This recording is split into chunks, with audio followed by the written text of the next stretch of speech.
Get ready for an emotional journey. In this video, we will explore how a simple story can transform donations and inspire change. Did you know that a narrative about a single person can be more powerful than tons of statistics? Stay tuned and discover the power of emotions in communication.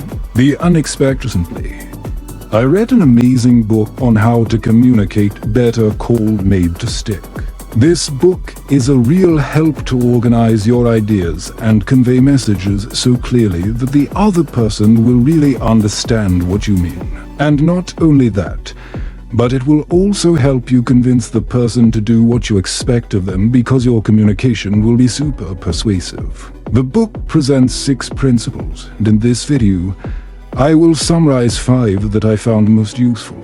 First principle.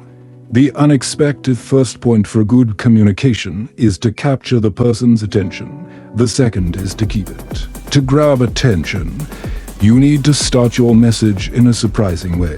We tend to think in patterns. Our brains love to guess what comes next. So, the trick is to break that pattern and then fix it. For example, statistics show that in the United States, deer kill more people per year than sharks. You must be thinking, how can that be?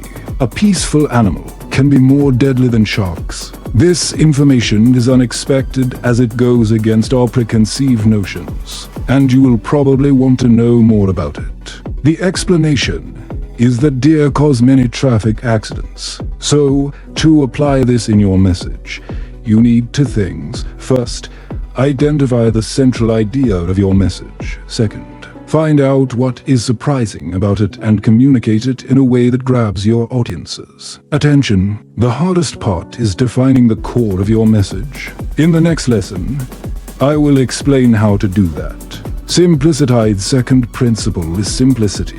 To be simple, the equation is simple equals core plus compact. Being simple doesn't mean diminishing your message, but rather capturing its essence and passing it on directly. First, I will show you how to find the core of your message, and then how to make it more compact. To find the core, journalists use a method known as inverted pyramid, where they present the most important part of the message first and then provide the details. They know they have only 5 to 10 seconds to grab the audience's attention, so they get straight to the point. Another way to find the core is by using a method called commander's intent. Imagine you are in a war and can only send one message before communication is cut off. What would you say? Both the inverted pyramid and commander's intent methods help you eliminate what doesn't matter and focus on what is truly crucial. After finding the core, the next step is to make it more compact. Here are 2 tips for that. First, use memory flags that connect to your audience's memory. For example, say you did a survey in your team and found that only 37% knows the goal they are pursuing. This frustrates you, and you decide to gather the team to explain the gravity of the situation. When presenting, instead of mentioning that only 37% of the team is aware of the goal, you might say, "We are a soccer team with 11 players, but only 4 know where to run. The other 7, including the goalkeeper, are lost." Using the soccer analogy has a greater impact because everyone understands the chaos of a team with 7 players not knowing where to attack and whom to defend. Analogies, a cool way to communicate is by using analogies. An algebra teacher named Dean Sherman always heard the same question: when am I going to use this in real life? At first, he got pretty irritated and tried to explain why algebra was important. Now, his answers: never. You will never use this. But here's the thing. You don't go to the gym to lift weights thinking that one day someone will lay you on the ground and ask you to bench press, right? You lift weights to get strong and healthy. It's to be able to lift your grandchildren or carry groceries without suffering. Math is pretty similar. You learn to develop your logical reasoning and thus become a lawyer, doctor, or architect. This analogy is effective because it helps explain why studying math matters. And, if you notice, The initial phrase was surprising, breaking the pattern.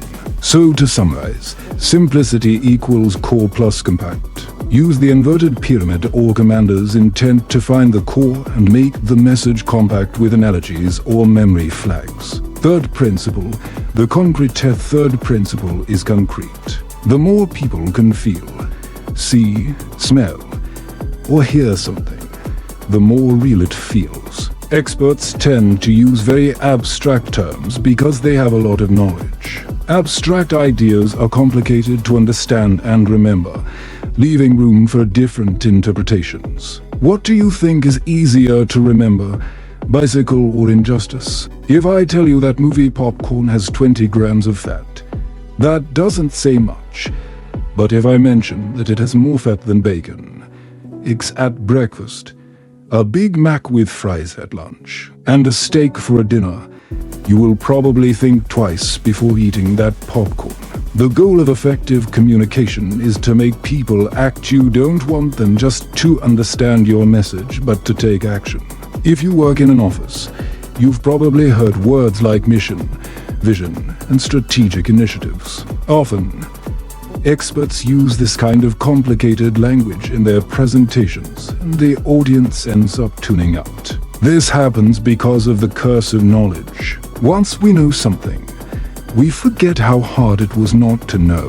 Therefore, we can't put ourselves in the audience's shoes. There's a famous experiment called tappers and listeners. In this experiment, one group was divided into two, the tappers and the listeners. The tappers tapped the rhythm of well-known songs, like Happy Birthday, while the listeners tried to guess. Before guessing the name, the tappers thought the listeners would get it right 50% of the time, but they only guessed correctly to 0.5% of the time. That's the curse of knowledge. That's why teachers think they're explaining everything correctly but don't always succeed. This happens a lot between managers and employees, teachers and students, marketers and clients, and writers and readers. To summarize this third principle, to make your message concrete, use words or phrases that are easy to feel, see, or hear. Always keep the curse of knowledge in mind and avoid using abstract terms. Fourth principle, telling stories. The fourth principle is storytelling. A boy named Jared had a serious problem with his weight. In his junior year of college, he weighed 425 pounds, 192 kilograms, and wore 6 shirts, the largest size available.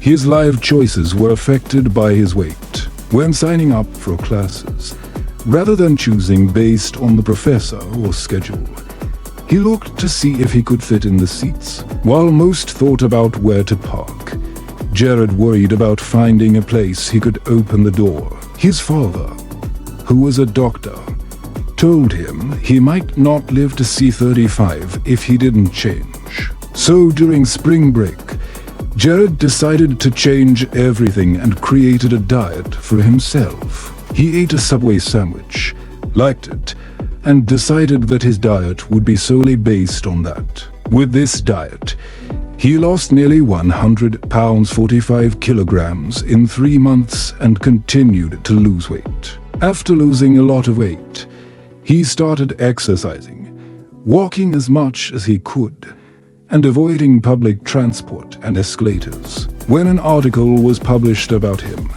his transformation became a national sensation.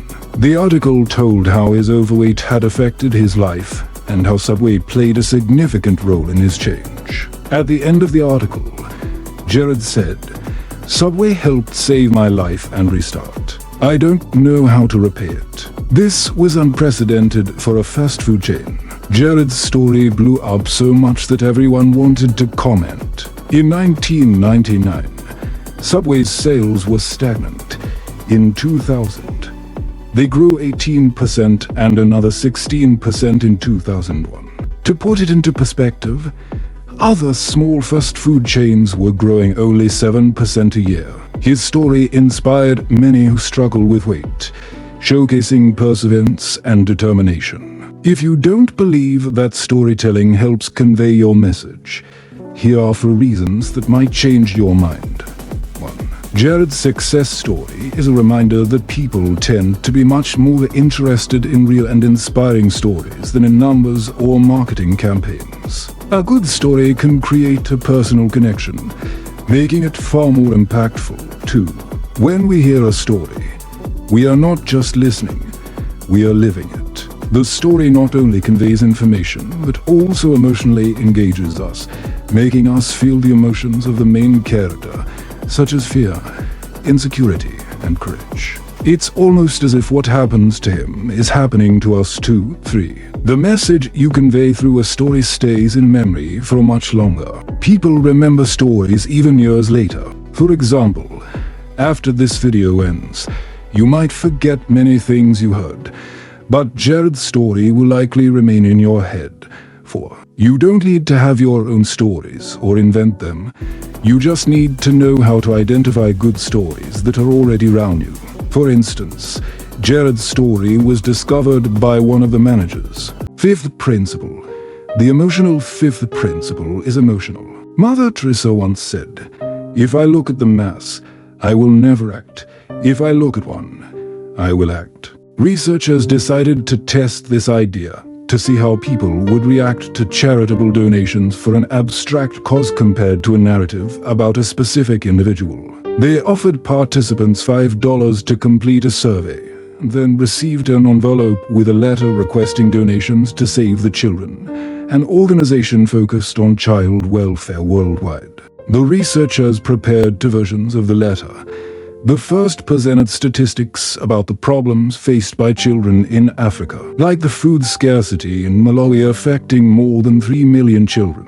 The second talked about a young girl named Ria from Mali, who lives in extreme poverty and faces hunger and misery. The letter explained how Ria's life could be transformed through donations. On average, people who read Ria's story donated $138.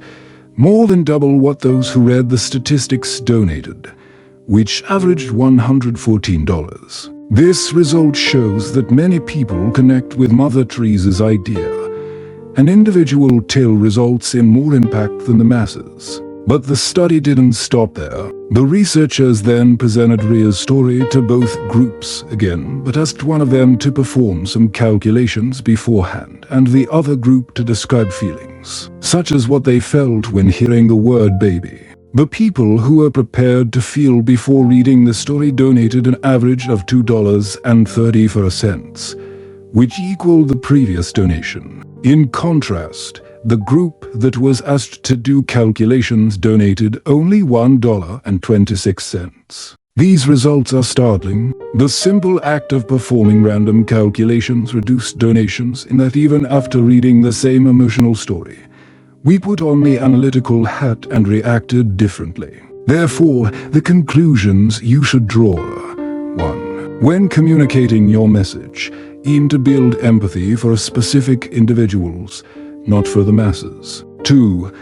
Help people take off the analytical hat and put on the emotional hat before conveying your message. What you do or say before delivering your message can be more impactful than the message itself. Psychologist Robert Cialdini discusses this topic in his excellent book, Influence. He concludes that if I can redirect your attention to help, fairness, or romance before delivering the message, at that moment, you become a helpful, fair, or romantic person. In other words, through persuasion tactics, I can change your identity in that specific context. I can alter how you see yourself, how you see me, and how you perceive my message. If you want to delve deeper into persuasion tactics, don't miss the video that appears on your screen. It's a summary of the book I mentioned. Did you like the video? If so, don't forget to like, subscribe to the channel, and turn on the notification bell so you don't miss any inspiring content. Share your story or opinion in the comments below. Let's make a difference together. Thank you for watching.